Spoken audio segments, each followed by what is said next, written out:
তো আমরা এটা অঙ্ক কিভাবে সমাধান করব? তো উপরে দেখুন, দেখেন দেওয়া আছে √44 প্লাস √44। তো রুটের ভিতরে যদি দুটো সংখ্যা একই থাকে তাহলে আমরা ওকে যোগ করতে পারি। তো আমরা এরকম ভাবে লিখবো কিছুটা, যে √44, তো আমি এরকম ভাবে 2 ইন্টু √44, কারণ দুটা √কে আমরা একসঙ্গে যোগ করতে পারি। তারপরে √, নিচে 22, যেরকম ছিল ওরকম ভাবে লিখে দিলাম। এরপরে কি করব?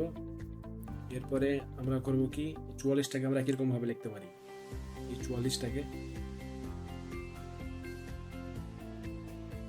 আমরা তো এরকম ভাবে 44টাকে লিখতেই পারি, যে 4 ইন্টু 11, 4 11 44, আর নিচে আমরা 22 আছে, এখানে 22টাকে আমরা এরকম ভাবে লিখতেই পারি 2 ইন্টু 11, পারি কি না? যদি আমি এখান থেকে 4 বার করি তবে কিভাবে লিখবো? এই 4টাকে যদি আমি এখান থেকে বার করি আমি কিভাবে লিখবো? তো এরকম ভাবে আমরা লিখতে পারি 2 ইন্টু 2 ইন্টু 11। √, যদি দুটো সংখ্যা থাকে ভিতরে, ওখান থেকে একটা 2 বার হয়ে যায়, আর নিচে যা আছে আমি আপাতত রাখতে দিলাম। তো আমার কি হবে? 2 ইন্টু 2 ইন্টু √11 বা 2√11, আর নিচে আমি এই সংখ্যাটাকে √2 √11 লিখতেই পারি। তারপরে এখানে √11 বাই √11 কেটে গেল, তোমার নিচে কি পাচ্ছে? এখানে পাচ্ছে 2 √2।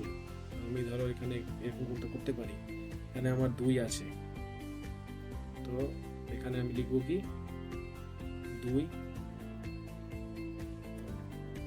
উপরে √এর জন্য দেখো ওখান থেকে আমি একটা 2 পাচ্ছি, নিচে 2, সংখ্যাটা কি দাঁড়ালো? 4 √2।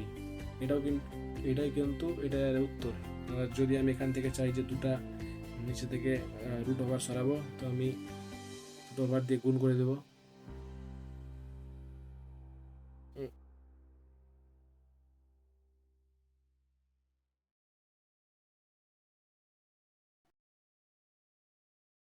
উপরে নিচে 2 √, দিয়ে গুণ করে দিলাম, তো কত হবে? 4 √2 বাই 2 2 ইন্টু √2 কত হচ্ছে? 2 2 4, এখান থেকে বেরিয়ে গেল 2, 2 2 কেটে দিলাম 2, উত্তর হবে 2 √2। তো এটা কোশ্চেনের উত্তর, 2 √2।